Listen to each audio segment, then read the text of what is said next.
David, how did it feel this morning waking up knowing that you're going to be playing finals? Yeah, mentally it's a good feeling. Physically I'm battered and bruised and buggered from yesterday, but yeah, obviously to lock the finals away is a great result, but you know, we're not looking too far ahead. We've got Melbourne this week and it's another important game. So yeah, we'll be focusing on Melbourne really heavily this week.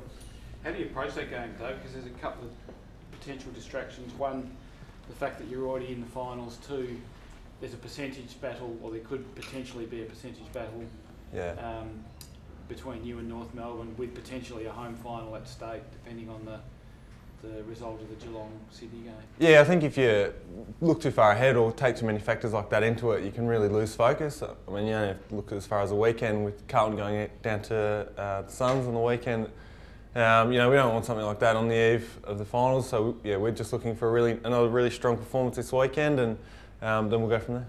Did the players set themselves to achieve something without Matthew? It was a huge win without your skipper. Yeah, it was. It was obviously it was a question mark all week, and so the boys really mentally prepared going in that he mightn't play, and I think it was a really strong response, especially early when the heat was in the game, and you know, North really came out firing. Yeah, so I was really proud of the boys' efforts yesterday, and yeah, to win without Matthew away, I think the stat on the commentary was once in his tenure at the club or something like that. So it's a pretty amazing stat that we've won away or in Melbourne without Matthew. So it's obviously a big tick. Do you expect him to be back this week and be right to go then for the rest of the finals? Yeah, I hope so. He's obviously a great player. I have no idea, to be honest. I thought he was going to play on the weekend, but yeah, obviously he's a great player and he's really handy when he's up forward for us. So it'd be great if he's around. How did you feel the forward line worked without him there? Yeah, oh, really well. I think the whole team worked really well yesterday. Not just the forwards. You know, we got it in there and we kept it in there and applied a lot of pressure. And you know, everyone played their role yesterday, which is the most pleasing aspect. How about the midfield, Dave? Do you feel like you're hitting peak form at the right time as a group? We're definitely going better. I'm not sure about peak form or anything like that, but yeah, a lot of boys running in, finding a bit of the footy, and to have Aaron back going the way he is, and Stephen Hill and Fifey, and even the guys on the periphery like Tendai Mzungu and Clancy Pearce getting a bit of footy. It's good to see, and obviously it's a good time of the year to be playing well. How did you deal with the How did you deal with the news that Gold Coast had beaten Carlton? How did the team handle that, and how did the coaches handle that? Yeah, so Ross called us all in the morning, yesterday morning, and obviously bring it up, and because everyone was thinking about it, but you know, we had a really strong focus that wasn't a part of our game preparations, and didn't really wasn't going to really affect the way we went and played. So as I said earlier, the response from the boys on that front and the front of Matthew was really strong and really positive. I guess that's on the subject of distractions. That's probably pretty good practice for what you will encounter this weekend, isn't it? Yeah, potentially. Yeah, as I said, we don't like too many distractions going into games, and yeah, percentage or where we finish on the ladder or what's happening in other games won't really matter, to be honest. What do you think about potentially playing West Coast if it comes into the finals? Yeah, it hasn't happened before, I don't think. It almost happened in 06 or whatever it was, and yeah, it'll obviously be a big game, but all finals are big games, and that's where the good teams get to play each other. So whoever we play in the first week, it'll be a big challenge. There seems to be a bit of perception that it's best for Fremantle if you end up playing West Coast, because then you don't have to travel and it's almost like a home final anyway. Yeah, I don't know about that. They pulled our pants down earlier in the year, so who knows what's going to happen. So. But clearly it has to be a preference to stay home for a final than go on the road, won't it? Oh yeah, obviously there's advantages to staying home, but regardless of where we play or who we play, we have the same approach and same kind of focus as going in. So whether we play, you know, anyone here, North Melbourne here, or West Coast here, or Geelong away, or whatever, it doesn't really matter, to be honest. So.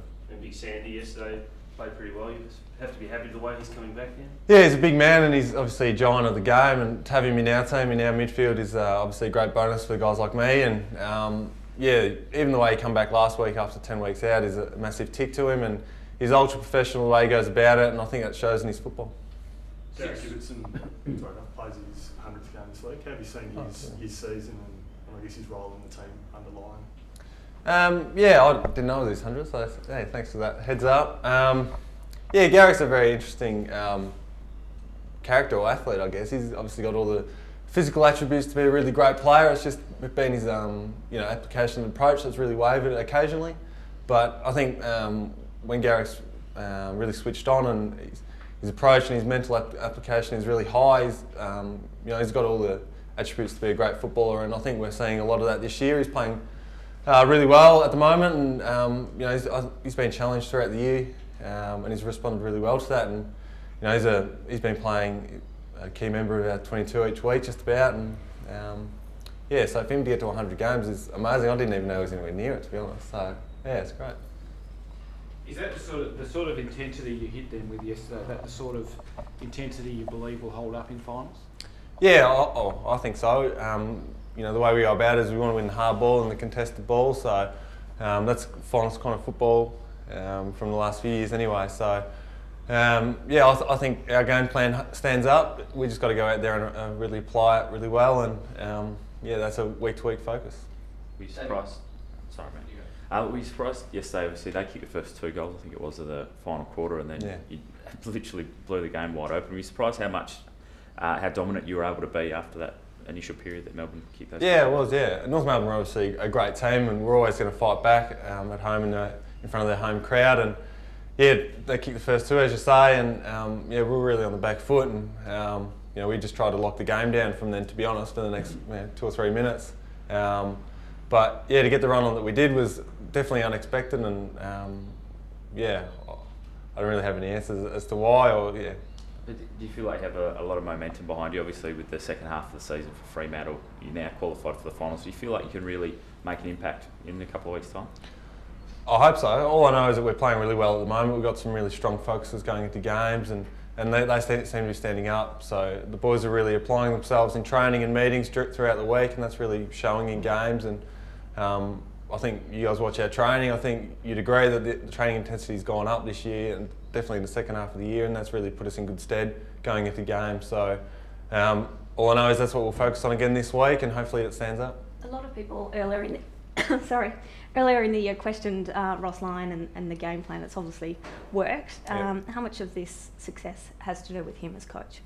Yeah, well, Ross is obviously a great coach, and the coaches around him are very good coaches as well. So we've been blessed in that regard that they've come in and really bringing a fresh game style in, and the boys really got on board and bought into that. And obviously change takes a bit of time to get used to. And earlier in the year we're getting some bits right and other bits wrong, but I think in the games that we've played really well, like the weekend and the Eagles a few weeks ago, we've had a really consistent performance, and all our KPIs have been really good. So all we know is that when we get our KPIs, they really stand up and we play really well. So yeah, as I said 1,000 times, we've got really simple focuses going into games, and it's just about applying and getting those done.